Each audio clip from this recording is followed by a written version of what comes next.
welcome to Bad Ideas, the show where we look at misfires, mistakes, and miscalculations from all throughout history. I'm Tony Southcott. And I'm Albert Berg, and Tony has our bad idea for us this week. Tony, what is your bad idea? Today we're going to be talking about the People's Temple, Jim Jones, and Jonestown.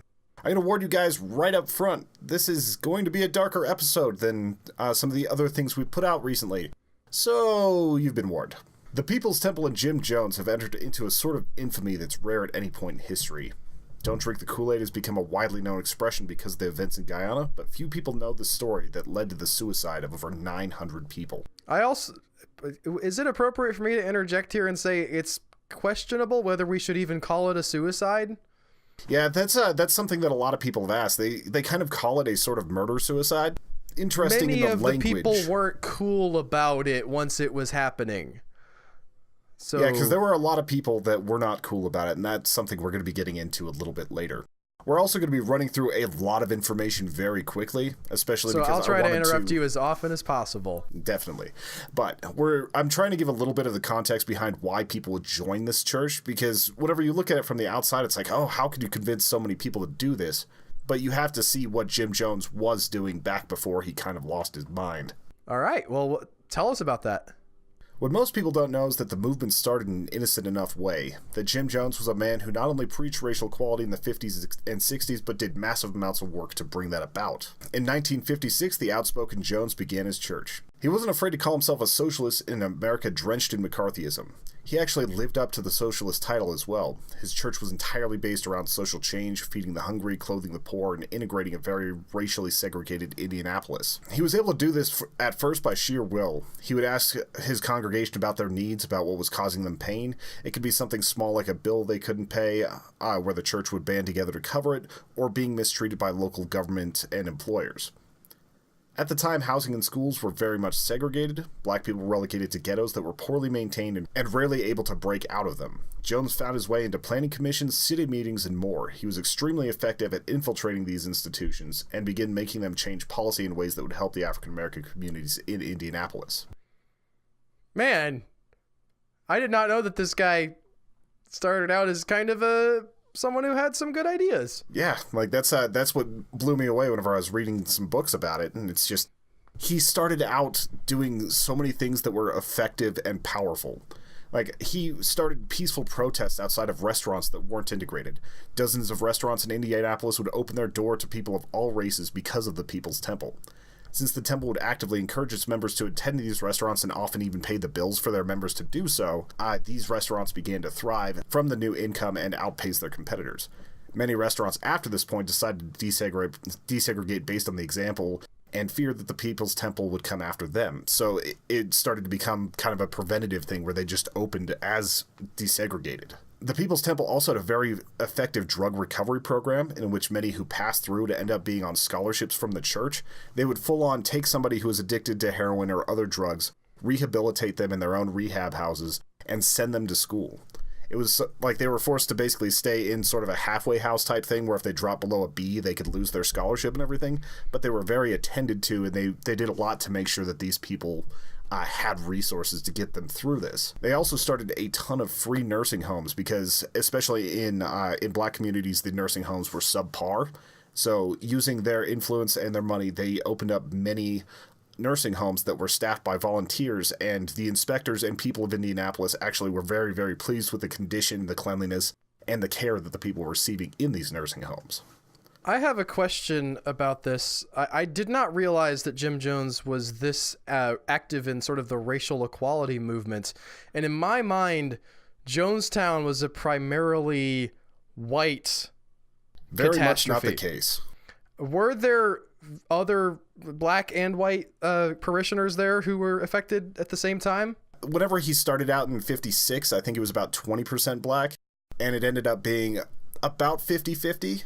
By the time like Jonestown was moving, I think he actually had more people of other races than whites at Jonestown. So it was a pretty broad thing. He also spoke like a black minister, where it was a lot of very kind of excited, fiery, like up and just like giving long sermons and not really having the structure that you would get from like a Lutheran church or Methodist or anything like that. So he kind of spoke in that same way as the other black preachers of his age. Well, there's also the cadence, Tony, of it's the definitely black preacher. Yes, and I feel like I'm going to get some flack on Twitter for appropriating their way of speaking. It's just an example. While all this was happening, Jim Jones began to travel in evangelical circles. At these revivals, he would commit healings. Almost all of the healings he claimed to commit were plants in the audience. Someone would be weeping about terminal cancer, and Jones would bring them to the stage, and using his powers, he would rip the cancer out of them and hold it high. Most often, they used rotten chicken guts and sleight of hand to cure these cancers. Okay, well, now we're getting into some bad stuff. I was about ready to apply for this guy's sainthood. And this is the type of stuff where it just started going a little bit sideways. And he claimed to be psychic as well. Like, he would have people, these plants that were in the audience, they would go, and before the sermon would start, they would talk to everybody, learn about their problems, learn about their concerns, and then slip notes to him, like, under the pulpit and everything. So that in the middle, he would call out some person he'd never met before, call them out by name, and talk about their afflictions. Basically, using his wife and various other parishioners, he was able to get this sort of inside information and astonish many crowds, made them feel like they were witnessing something surreal and powerful. This is making me nervous. Now, I know how this story ends, but the fact that this is so calculated on this guy's part is what's scary. In your research, is this a man who believes that he has these powers and is just sort of using the sleight of hand to kind of boost the belief in him, or is he 100% a huckster? I think as far as his powers go, he knows that he's a huckster, but he believed that he had a pragmatic belief that if he wanted to encourage socialism in the world, he had to basically get his base up by performing these miracles and getting people under him. Because there was a lot of interesting things where he actually would rail against the teachings of the Bible and everything, but that's coming a little bit later too. Okay. Like I said, he had kind of a pragmatic thing. A lot of his relatives, some of his sons and everything, helped out with a lot of these plants because they believed that getting people into the church was the number one thing that they needed to do. More than anything else, he needed to get those people in so that they could effectively cause change. There were a lot of people who actually joined his church, not because they believed in him as a preacher or even the religion that he was preaching, but because they believed in his message and the actions he was taking to affect change in the country. Jones also became close with Reverend Major Jealous Divine, a black minister who claimed to be God and ran an extreme congregation. Since most of their beliefs lined up perfectly and Father Divine was in failing health, Jones sought to inherit the ministry that he was in charge of. This is part of where he started changing his own preaching, because Jones started talking about himself as though he were a living God. Like, he saw how effective it was for Father Divine, and he started sort of affecting those things. And there are some blurred lines here in the fact that, like, does he actually believe it? Is he that much of a narcissist? Or is this just his form of control? But it's really hard to tell at this particular stage. Since he's not still around to ask. Yeah. It is interesting to me the fact that he's willing to be under, or at least allied with, another person who claims to be God, and he comes from a Christian church which generally only believes in the one God, but then he's going to put it out there as either he has to say, I'm a different God, or he has to say, well, that guy, he was wrong about being God. It was actually me all the time. And that's actually something that he started railing against. Like, he would preach against the Bible and preach against the biblical God. He would say, like, this God is just like, he doesn't care about us. You need an active God like me who's actually going to affect change and going to do this. And, like, he would just start going off about, like, how he didn't believe in that God. And then minutes later, he would be quoting scripture and talking about, like, the loving God and all this other stuff. He was a man that just didn't quite have the thread of his own conversation at times. It sounds like he was intensely opportunistic, too. Essentially saying whatever he thought would get him where he wanted to go the fastest. Yes. And he started preaching on reincarnation and how in the past he had been the Buddha, that he had probably been Christ, that his closest friends were the souls of the apostles, like all these other things. And that really didn't quite fit into the whole Christian dogma, but people just decided to go with it anyway. At the same time, he started preaching about the evils of the United States and prophesied that the world was going to end in nuclear fire. He even went so far as to declare exact dates when these things were supposed to happen, But when they didn't, he said that morning he'd had a dream that because of their interference, he was able to stop the nuclear war from happening. Oh, well, we got that to thank him for. Yeah, it was very good. But he also started looking at places that were a lot less likely to be nuked. So he looked towards California, like Northern California, a place called Ukiah. And he started to move the temple congregation there because he wanted to create a sort of socialist commune out in the farmland over there. And so he took a very, very large chunk of his congregation, moved them across the entire country, and found themselves in this city in California. Now, where does he start at? Indianapolis. Okay. So I don't know a lot about geography, but it seems like moving closer to Russia isn't the best strategy for avoiding nukes, but maybe it was way outside the cities that might have been hit. It was a few hours outside of San Francisco, so like maybe, but he believed that there would be, like, one of the things he used to preach about is that he had found caves in the mountains near Ukiah that would keep them safe whenever the bombs actually did drop, and they had to follow him because he was the only one who knew the location of the caves. He also got a bunch of pictures of caves that weren't nearly big enough to fit his congregation, but those were the things he would show his congregation. Okay. I don't know why I'm questioning the logic of a madman, Tony. A madman narcissist. Probably not worth actually digging that far into. Yeah. While they weren't entirely welcome in Ukiah, the church did thrive. They would take their ministries across the country in buses where they would perform miracles and always left the towns they visited cleaner and better than they found them. Jim Jones wanted his people to be a shining example of egalitarianism and make sure that they always left a good impression. On one particular trip to Washington, D.C., the Washington Post gave them massive praise on how kind-hearted they were and community-oriented the church was. So, like, at this point, they're actually starting to get a fair amount of press. It's not just the local Ukiah papers. It's not just stuff going on in Indianapolis. Because of his, not so much because of the faith healings, but because of the acts that his church did, like, they had some pretty good press rolling in. Yeah, it seems like he could have done okay just sort of as an agitator for social change. There's a lot of people in that kind of realm even today that seem to have a reasonable amount of a voice and political power that could have got him to the place he wanted to go. I don't know why he needed to add in all this magic and healing and stuff. Yeah, it's really strange because without any of that, he literally affected laws and social change in one of the most conservative parts of the country. Indianapolis, like, didn't have any idea of, like, what segregation was really doing to the minority populations there.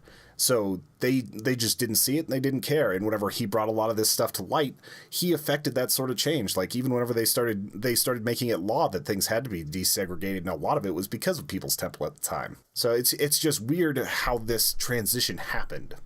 And while he was in California, this might have been where things really started breaking. It led him to basically seek out a lot of drugs to keep moving, because he was working all the time. He tried to know every single person in the church. He had to approve everything that the church was doing. Every penny spent had to go through him. And he was just a terrible micromanager for everything going on in the church. And to keep up with this schedule, a lot of times he had to resort to amphetamines, as well as other uppers, speed, and all that other stuff that just kept him peppy enough to keep doing his pace. And at night, he started taking huge amounts of downers and tranquilizers just to make sure he could get some sleep.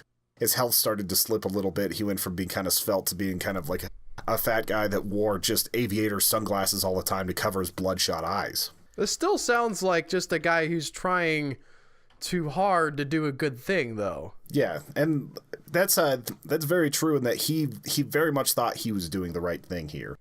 This is also whenever he started taking on other lovers, because his wife, Marceline, they had one child together, but she was unable to perform her marital duties, as he called them, because she was very, very sickly. She had a lot of back pain and various other things, and they wouldn't be able to have more kids. This led to them kind of adopting a rainbow family. They adopted 3 kids from Korea. They adopted a black child. They adopted a lot of people trying to show their integration.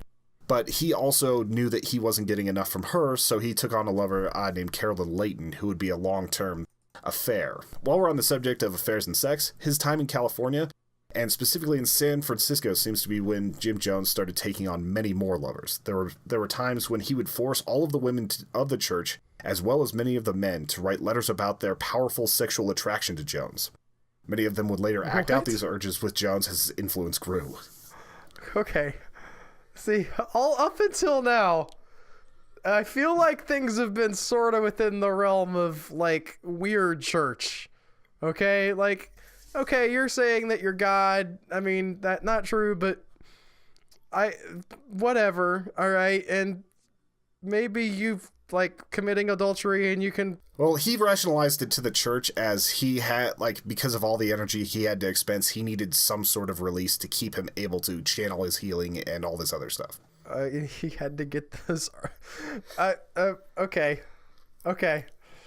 I'm starting to have some problems with this Jim Jones character, Tony. Tell me more. Eventually, Jones would try to proposition a cop in San Francisco. He tried to proposition him in a bathroom and was arrested for lewd conduct. And this was a fairly severe blow to the idea that he was a pure preacher that was just trying to do social change, especially in the 60s and early 70s. Yeah, I could see that.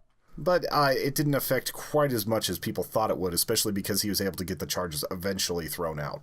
Money was rolling in from churches all over California, and Jones started to hoard money in out-of-country banks on the suspicion that he might lose their tax-free status for being socialist. As San Francisco and LA churches proved to be much more lucrative than the rural Northern California ones, this started to make Jones consider bigger plans. He wanted to make a socialist utopia somewhere outside the United States. After reading about the areas least likely to be affected by nuclear fallout, as well as places that spoke English, he settled on Guyana on the northern coast of South America. He actually originally wanted to do Brazil, but he wasn't able to have the same success with in Brazil as he was in America. First off, it was mostly a racial population, so he wasn't really going to affect change there. He tried to help the poor, but not being able to speak the language severely hindered him. He was never able to really get established, even though he spent a few months out there trying. So he chose to go into Guyana, which was a socialist republic that had recently been liberated from Britain. So they spoke English, and they decided that that's where they were going to set up. He has these weird flashes of, like, logic. He applies logic in the weirdest places, and this sort of scouring the map looking for places that won't be hit by nukes is an interesting view into this guy's brain, where he's... Like, he wants to set up utopia, but only if it's going to be safe from the fallout. Yeah. Well, he figured that was inevitable, and I'm sure a lot of people at the time did as well. Like, it's hard for us to look back through a historical lens, like, into the McCarthy era and all that, but it's just have different times. Duck and cover. I mean, it was essentially an assumption at the time that eventually somebody was going to pull the trigger. I remember reading a lot of science fiction from the era, and there was just endless descriptions of, bombed out wastelands or people trying to avoid being nuked, and that was a huge fear of the time. So I guess it's not that unusual that would have been a fixation of his or anybody's at the time. Especially if you're trying to recruit people through fear. That's also true. At this point, several news articles were starting to come out about the temple and its human rights violations. Discipline in the church was often handed out by force, usually in the form of lashings, public shamings, and more. They also worked to isolate people from their families, ask for every cent they could from people, and send groups after defectors. Is this still in the U.S., or are we talking about... This is still in the U.S. Jim Jones was very offended by any singular person trying to defect, and basically he would kind of pull the Scientology thing, where he would send people out to harass them afterwards. Some people went so far as to completely change their names and just disappear. As these articles came out, Jones moved the plans forward and started to move people to Guyana. The Guyanese government accepted these refugees for their own personal gain, putting them in a very inhospitable region near the border of Venezuela. The area was contested at the time, and Guyana knew that putting Americans near the border would be good insurance that they would not be attacked, or it might cause American intervention. Very smart move on their part. Yeah, and they also knew that there was going to be a nice little influx of cash coming in. Part of the reason why they were able to get the lease in Guyana is because they promised to spend certain amounts of money every year, and Guyana just was like, we'll take that American money. Yeah, them dollar bills. Which is funny for a socialist nation, but hey, everybody's got to pay their bills. Yes. Over the next 4 years, Jonestown would be a grueling work camp where every able-bodied church member would be sent. They would be allowed to come if they gave up their entire life savings and signed their children into the custody of the church. When they reached the Promised Land, they found back-breaking 16-hour days in clearing out the rainforest for a settlement. It wasn't all bad, as many people found the struggle to be fulfilling. They saw that they were building a community in the middle of a harsh environment, and that slowly they were actually really making some progress. They were building decent enough housing. It was very packed because they just had more people coming in than they expected to.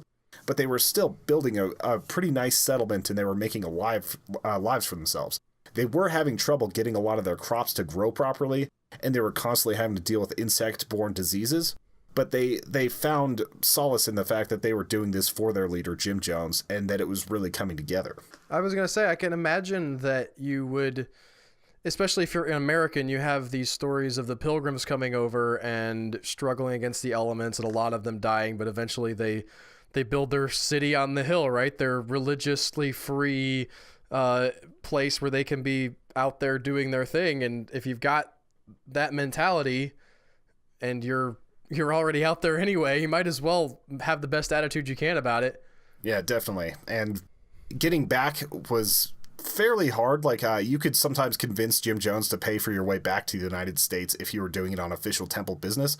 But it becomes pretty hard to defect whenever you don't have any money and all your possessions belong to the church, and you're stuck in the middle of Guyana. In 1976, it was probably the best year that the church had. Despite some of the negative press, they were able to work their way into a lot of different political circles, even going so far as to meet Jimmy Carter and speak to his wife, in which they had some correspondence. Jimmy Carter's wife actually recommended them to the ministers of Guyana and various other things so that they could actually have some really good references at the time. Even though this was more of just a quick formality because they only met a couple times, you better believe that Jones milked that for all it was worth. But they also had their church programs going as hard as they could, especially in like the Watts neighborhood of Los Angeles, which was one of the poorest neighborhoods. It's where like a lot of the riots happened after Rodney King and all that. So they decided to position themselves in the poorest neighborhoods and basically give these people a different type of life, where they were going across the country doing evangelical work and taking a bunch of them to Guyana as well. So 1976 was a big year for them despite all the negative press, and in 1977, all the good publicity the church had gotten was starting to turn. Several exposés by newspapers led to public suspicion of the church, and a huge court case was started in which one of Jim Jones' bastard sons was trying to be pulled back to America by a defecting person. Basically, they wanted their son back, and Jones just was keeping their son in Guyana and not allowing any sort of contact with with the child's mother, and basically trying to keep them there. And as the case started to grow, some of these other defectors started to pull together to try to make sure that that Jim Jones couldn't get away with it. More court cases mounted, and families of the Jonestown citizens started a group called Concerned Relatives. This group would lobby congressmen, lawyers, and defectors to try to expose the People's Temple as a malicious cult, not just a small socialist faction in an innocent church. It was also at this point that Jim Jones started practicing what he called white nights, in which Jones lined up everyone at the temple, claimed that it was their time to go, and would have them drink the flavor aid, and basically practice a ritual suicide. There were times whenever he did this in the earlier days, like in the early 70s, with his most trusted people. He had them drink inside of this planning committee. They all thought they were dying, they were coughing, they were having all these effects, and basically he just, whatever he told them that none of them had drank poison, but they passed the test, he was very excited, and they all thought it was just a true test of faith. So this is whenever he started doing it. And interestingly enough, the reason why he was so enamored with the suicide thing came from two main places.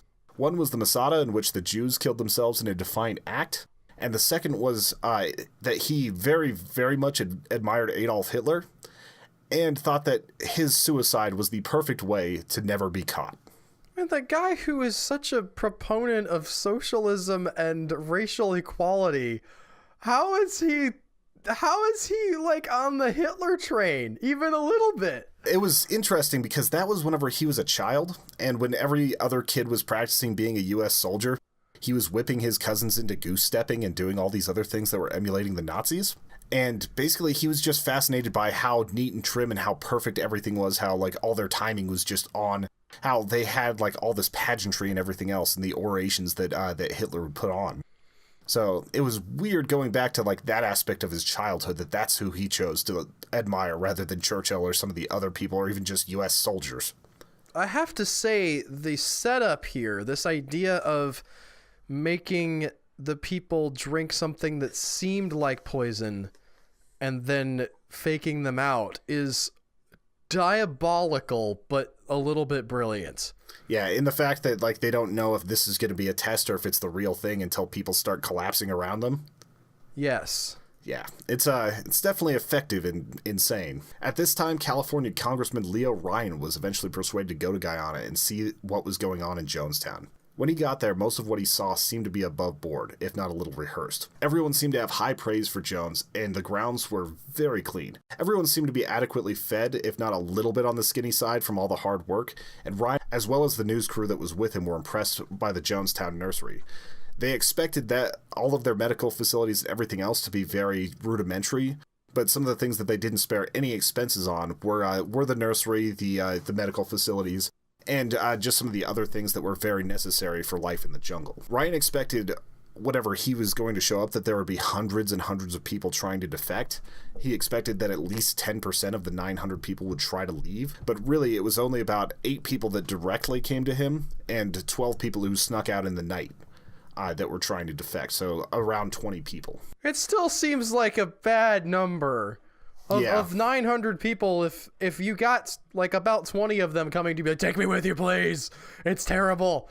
Like, he makes the calculation, well, this isn't as bad as I thought it was, so carry on, weird guy. Well, part of the thing that he had to, like, he wouldn't be able to do anything as far as getting people back from the church unless people were being held there against their will or, by his definition, being brainwashed.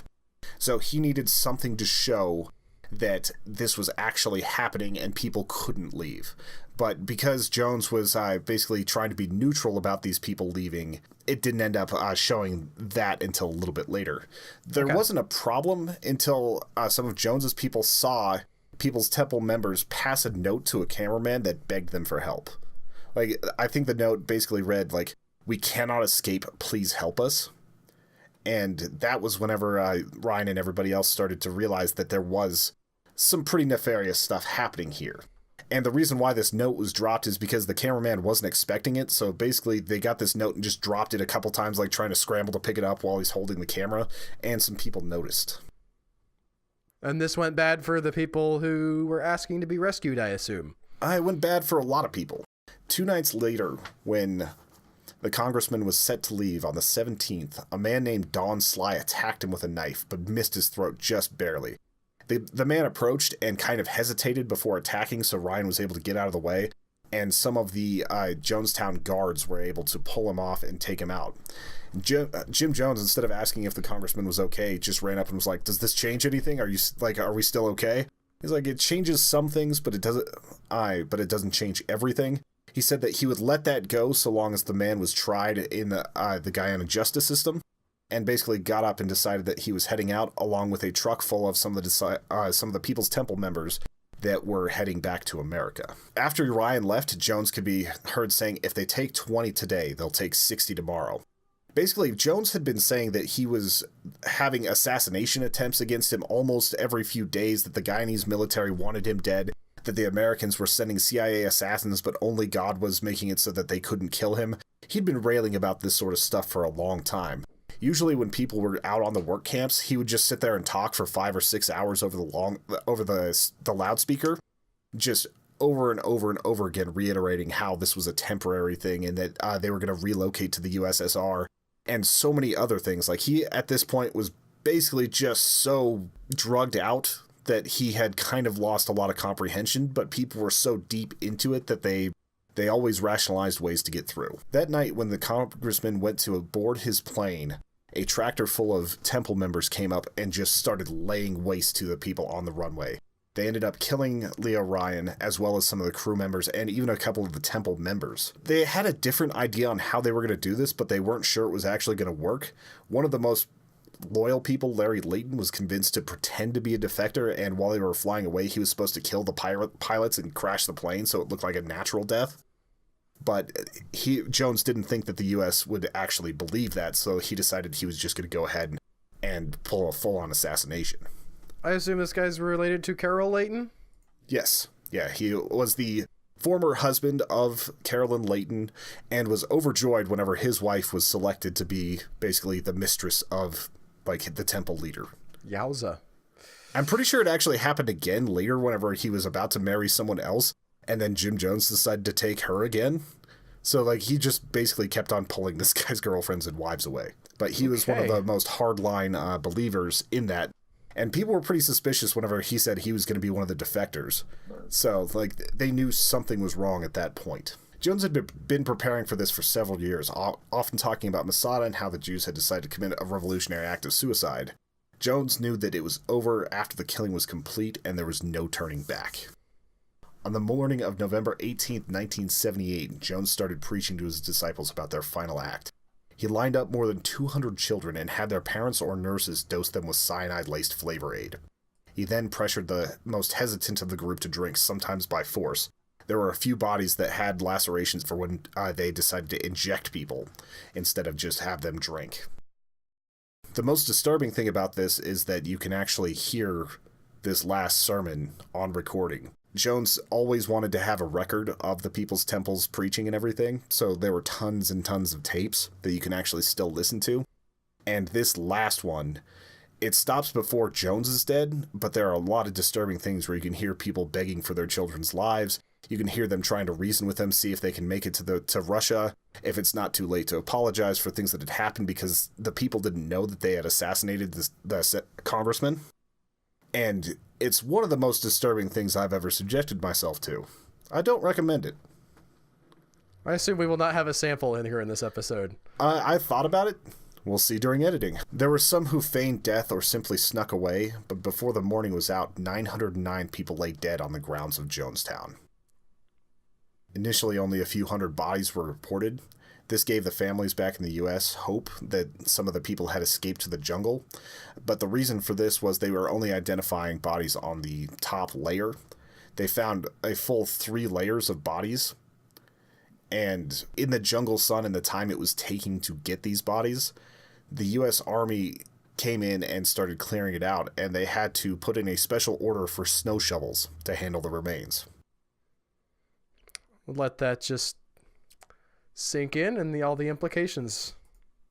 The survivors of the People's Temple often recount how amazing Jones had made them feel, his miracles, their gullibility.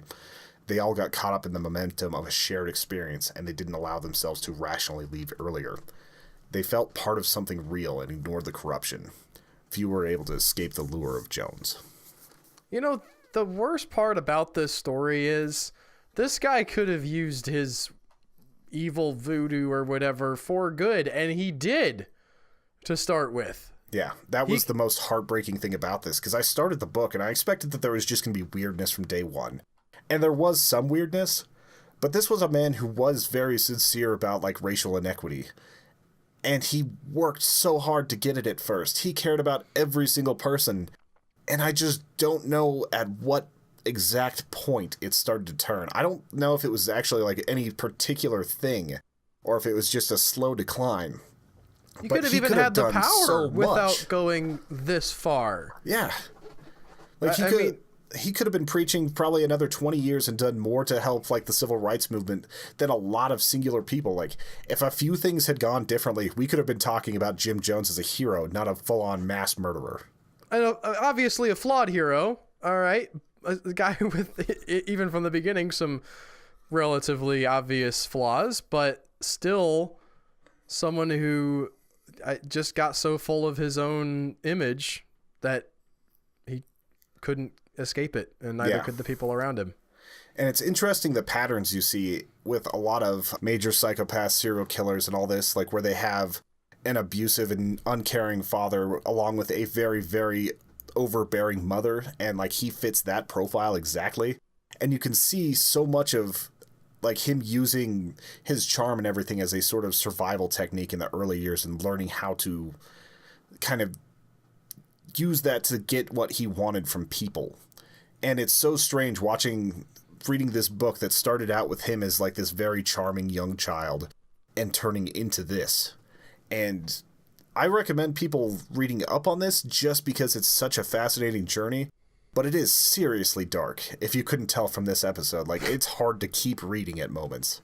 And I glossed over so much information. Like, we only have a little bit of time on here to cover some of the things that happen. Like, there's a lot of names, a lot of people, a lot of influences that we couldn't even cover here. And it's just a horrifying journey into the very worst of ideas. Like, as far as all the bad ideas we've covered on here, this following Jim Jones has got to be one of the top ones. It's not the great leap forward, but it's definitely a bad one. Well, tune in next week for Balloon Fest. We're going to take a little easier on you guys this coming week. We're going to be talking about Cleveland's Balloon Fest, and we will see you there. If you enjoyed this, please go to our Patreon page at patreon.com/humanechoes and think about supporting the show. Also, share this with your friends because it's the number one you can help this podcast thrive, grow, and find more bad ideas to present to you. We'll see you guys next week. Take care. Bye.